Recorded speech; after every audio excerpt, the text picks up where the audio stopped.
Hi guys, Liam here and I'm the Games Tasker. This is my top 10 retro gaming podcast. I hope you enjoy this list. If we've missed any off, please comment below and we'll make a new video. But I hope you enjoy this list. If you do, hit that subscribe button.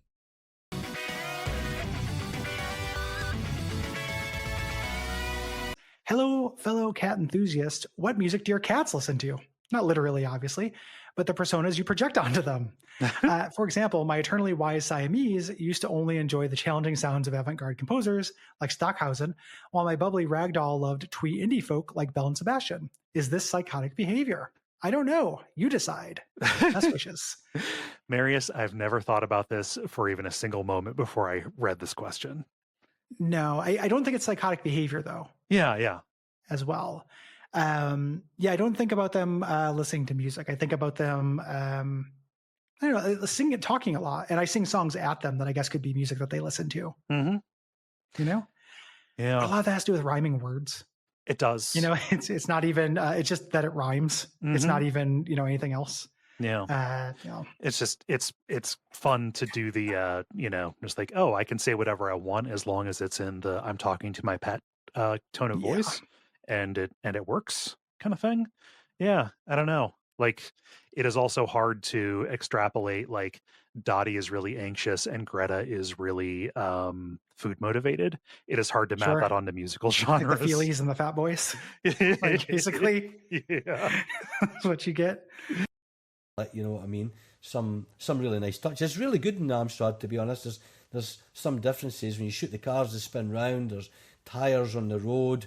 There's brilliant sirens on cop cars and that spinning round, rotating. It's visually really impressive on the Amstrad, to be honest. It's worth checking that out. Yeah, it was quite good, the Amstrad version. Yeah, but there was a commitment to K's catalogue and Crash subscribers. If you subscribe to Crash, you would get a free game, and it was advertised as Street Hawk. And K's catalogue ready for their Christmas, because they would release. That's the trouble with the catalogues back in the day, for those that don't remember them. You would get the Christmas one in about late autumn time. Therefore, you can drool and salivate over the Christmas, the games that you wanted, didn't you, Paul? Any of the Littlewoods catalogue, there's tons of them. But K's was another big catalogue like that. And obviously... Beautiful, because it was RGB, wasn't it? And I was only ever used to the old output. We digress. If we're on CRTs, the old cathode ray tube, I do have a bit of a fetish for that. You will probably not be surprised to learn that I'm a little bit of a hoarder. and given access to the kind of stuff that I got access to, because that show, as you know, was big at one point. It was really big. And, I had the money to buy stuff. I mean, I went from everything from, synthesizers. I had a considerable collection of 80s synths, which we were talking about earlier, Matt. Highly jealous of. Oh, well, mate, unfortunately, I've sold most of them now. Yeah. But it even stretched to a DeLorean. Wow. Yeah. I bought a DeLorean. Wow. I bought a DeLorean from a guy in Northern Ireland, weirdly enough. It was one of the few DeLoreans that never made it across the pond to America. And then over the period of about 3 months, with some friends of mine that actually, by luck, have a metalwork factory. Would you believe that?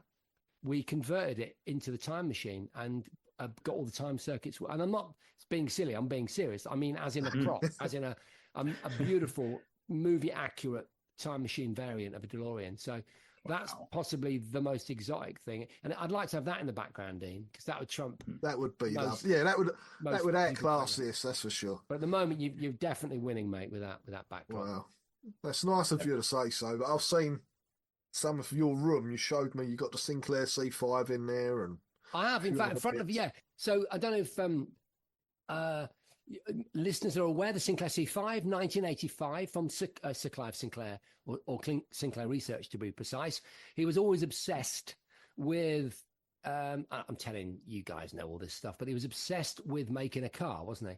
And actually, and in the end, because he was very focused on consumer grade stuff. That's why the old white clean keyboards on the ZX80 and the rubber keyboard on the famous ZX Spectrum. There you go, the ZX81 as well. Yeah. ZX81. Oh, there we go. Yeah. Justin, did you get married in Stardew Valley? Yeah, you can't get double married. I did a red thing. I've always said farming lifestyle. Yeah. But farming dating sim is not far off. Yeah. I don't think. I don't know. In Wikipedia, the Wikipedia calls it a farm life simulation role playing game. Oh. Which doesn't really touch on the dating aspect at all. I guess I'd never really thought about it as a role-playing game because you do technically have skills that level up, but you don't have any control over like how they level. So besides just not doing a certain thing. Yeah. So it's it's just one of those things, right? I was thinking about it when we were working on these notes. I was like, what genre is this? Yeah. Because I feel like the farming simulation, role-playing lifestyle, dating sim felt that. But I will say this, it's a remake of the first, but dude, you asked me when I first played this, if I knew that. Of course I didn't know that until like reading about it, because this game is, I'm not even speaking about the things they changed or added. It's vastly different than the first game in the way that you go through the world, that you handle your character. I mean, it is one of the biggest facelifts. And I have something to say about this in Aged. I'll save it, but it's crazy how different it feels than its original. Yeah, it's a complete reimagining. But that's almost a better word. Heavily relies on honoring the first and the second, or the third rather. That relies on honoring its predecessors, but it takes a little bit of each of them, but then does its own thing. I'll move on. I'm sure I'll accidentally come back to it a few times. It's fine. Like a magnet, but and it turns into like this flying mech kind of thing, and so. I like the idea of sort of the alternate World War II and with like some alien stuff mixed in a little bit here and there. And I know John is a big Darius fan. There it is. And so the last two stages, you're fighting a lot of alien crabs, like a lot of alien crustaceans. As you do. As you do. But I really like the nice visual details. You can always see the shadow of your ship and your options on the ground below you. There's a lot of little things you could blow up and the little destructible things on the stages. Talking about the space crabs, the transition on the rockets from the ground to space, I love that. For some reason, where your fighter jet is basically strapped to a rocket and launched into orbit. Is that what that is? Yeah. Okay. I was wondering because I'm like, okay, you're in like a forest area and then you're on what looks to be like a train track that's ending, but you're on like a bomb and it's like shoots you out. And I was like, I don't know why I needed this speed, but that makes sense because then you fight those two like satellite things come down and then there's the... Yeah, I you had to save your bombs because like for me it was hard. The bosses are doable. They're not super difficult, and having all the difficulty sliders definitely helps. But I tried to save my bombs for the very end of the level. Bomba. Going back to the visual detail. I think hers is a $30,000 bond, so it's $3,000 or something like that. Jesus, what a joke! That's crazy. My God, that's insane. Anyway, I hope that doesn't happen. I hope not, man, because it just seems sad. It's like it's too much with a conglomerate. It's too much of everything. One company should not own all of that. I use Steam way more than Game Pass, Xbox. Yeah, I mean, if you think about how many people game on PC and only PC. I mean, all over the world, everybody's using Steam. Exactly. Now, I could see a situation that I would actually hope for. Would be, and I'm surprised there isn't some sort of watered down version of Steam available on Xbox. Okay. Right. So obviously they're not going to put the same games that they sell on the Microsoft store. They won't allow you to get them from Valve, from Steam. Right. But think of all the gazillion, and all your Xboxes is a fucking computer, right? Yeah. Think of all the gazillion games that are on Steam that you can't get on your Xbox. What's the issue with having Steam on your Xbox and downloading the fucking games to your Xbox? Right. It's just a computer. It wouldn't take anything. Right. Now, the problem with that's going to be all the like crazy games on there with adult content and shit. And, Microsoft's got an image to defend. They can't have any sort of fucking porn game on there or something, but there's got to be a way, like how they had Skyrim mods. You know, they let you use mods on Xbox, but it was very like controlled and watered down. So, all right, well, you know, why can't I have these games on my Xbox through Steam? Yeah. You know, make sure the files aren't corrupted or something. I would think that would benefit Microsoft, and it would definitely benefit both companies. It would benefit Microsoft and Steam to have Steam on Xbox. Yes, I don't see how they lose. Maybe there's something about the industry I don't understand, but I don't. It's probably not worth their time. They don't give a shit. It's not worth it to Valve. For Microsoft to get. Now, for Microsoft, they have every reason to they get 30% every fucking sale that comes off. I mean, but I imagine Steam would be like, we're not giving you nothing. Like, there's no reason for us to do this. Like, we don't need you. You need us. Well, I think Gabe's just lazy. I don't think it's just a whole process. I don't think he feels like going through, I guess. But I mean, I get it. Said this game becomes number 2 behind the incredible Twisted Metal 3 on playtime on my PlayStation. Spending hours playing co-op with my best friend as the Tampa Bay Buccaneers in my basement. Frozen pizzas and Mountain Dews were crushed as we destroyed all those who walked onto the field at the hands of Alstott, Sapp, and Lynch. We still play it when we meet up now 24 years later, a timeless game that I truly love. I warned you guys, I don't know any classic football. I know Dan Marino. And I know Jerry Rice, and that's about all I know. I think it's Jerry Rice. I don't know anything. But yeah, Buccaneers, eh? As a Rays fan, I can respect that. The big deal. Said I played this a few months ago in an arcade 1-up on display at Sam's Club, and I forgot how much fun it is. I think the franchise holds up, and what a genius arcade mechanic this was to make you pay 4 times to play through a full game. Are you kidding? You had to pay per quarter? A quarter per quarter? Is that really? Really? I didn't know that. That's fucked. That's not genius. That's EA before EA, if that's true. I don't know if that's true, but that's fucked. Larry White said, being a bigger football fan than basketball, I was so ready for an NBA Jam-style football game. Unfortunately, football didn't translate to the action sport genre quite like basketball did. I never enjoyed the blitz games. The breaks in the action between plays just takes away from the constant action that occurs with an NBA Jam. Good thing they finally figured out the secret sauce to action sports football with NFL Street. Go Bills. I really want to play NFL Street because I haven't. I will agree. I just genuinely found NBA Jam to be a more fun experience than NFL Blitz. I agree with that, Larry. I like Blitz, but I get it.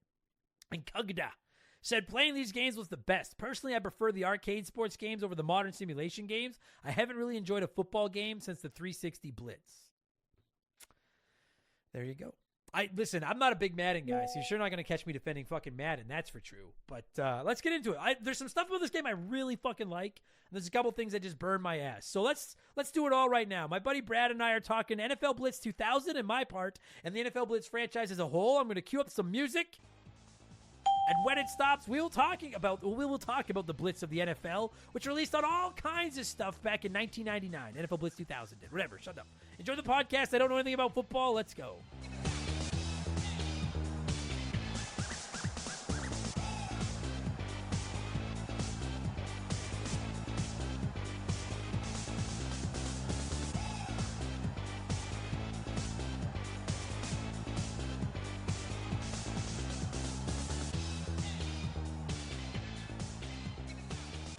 All right, joining me via the blank phone this week to talk NFL. Like, listen, I probably said this during the infamous intro. We're just talking about the franchise as a whole. And before everybody writes in and yells at me for my lack of knowledge, this is going to be a little bit like the NBA Jam episode. I don't know who any of these players are.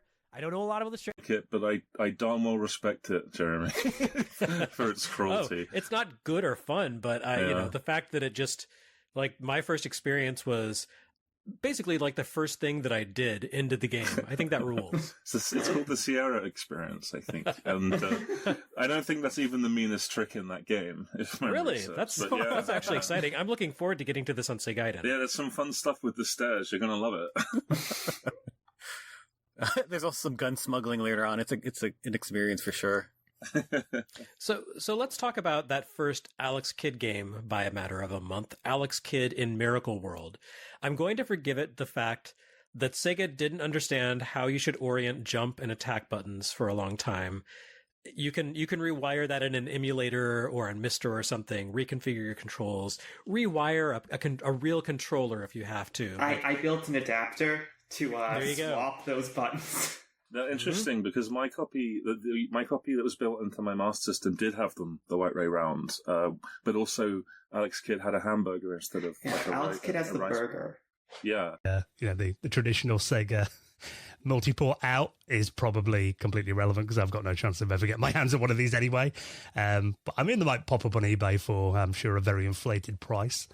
But I think it's a cool idea though, and obviously they think there is enough of a market there to sell them. I mean, I've got a 32X, never got around to getting it working properly. I've got like some bad flicker on it. I've tried stripping it down and stuff as well, but to be fair, there's not really a huge library of 32X games that interest me now. Yeah. Is there anything you've ever played with, Jokes? And obviously, you're a big Mega Drive fan. Have you ever been interested in the 32X? I want one just because of, Sega, Mega Drive, etc. But obviously, they're very expensive now. My friend had one when we were teenagers. He got it dead cheap. He bought it from Game Station, and it came in a shoebox. And I think he bought it for 20 quid with a bunch of games. And famously, there's some terrible games on it, but then there's also a couple of really good games like Calibri and Knuckles Chaotix is meant to be really good as well. Right. And I have played them on like emulation and stuff, but I'm not in a rush to go spend like 400 quid on a 32X setup. But yeah, this is the GF1 Neptune. I don't know if we mentioned it, but I'm interested to see if any like YouTubers like Stop Skeletons from Fighting managed to get their hands on this and kind of tear it apart, see if they play the entire kind of 32X library on it and see if it's all compatible, etc. If there's any issues. And there is, on, like they say, it's going to be compatible with the Sega CD, and I can see from the pictures here, that they've mocked up, it does have it's the exact same kind of like slot that you take off the side of the Mega Drive and the expansion port, yeah, the expansion port. So it's all there, ready to go.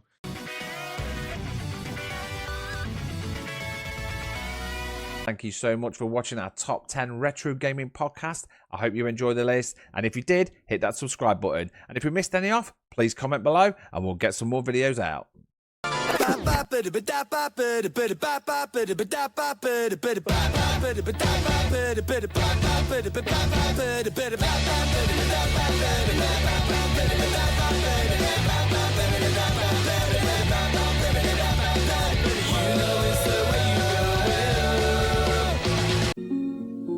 Guppy.